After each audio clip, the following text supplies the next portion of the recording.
జనరల్‌గా అన్నిటి గురించి చెప్తున్నాను. ఇక్కడ సోడా ఉప్పు అనేది మనం ఏమనుకుంటున్నామంటే ఆరోగ్యానికి ఎంతో చెడు చేస్తుంది.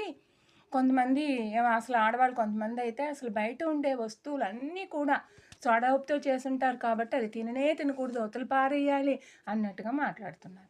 అందుకని అది అపోహ మాత్రమే అని తెలియజేయడానికి, సోడా ఉప్పు వల్ల మనకి ఎంత ప్రయోజనం ఉందో తెలియజేయడానికి ఈ వీడియో చేస్తున్నాను.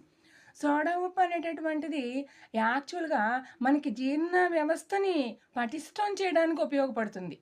అది మనము ఏ వస్తువైనా పొంగడానికి ఇడ్లీలు గానీ, దోసలు గానీ, బజ్జీలు గానీ, పకోడీలు గానీ, లేకపోతే లడ్డు గానీ, జిలేబీ గానీ, ఏదైనా సరే బాదుషా గానీ, సోడా ఉప్పు లేకపోతే అస్సలు వంట తయారే అవ్వదు.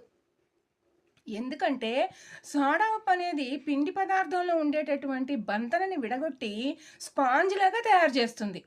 అలా స్పాంజ్‌లాగా తయారు చేయడం వల్ల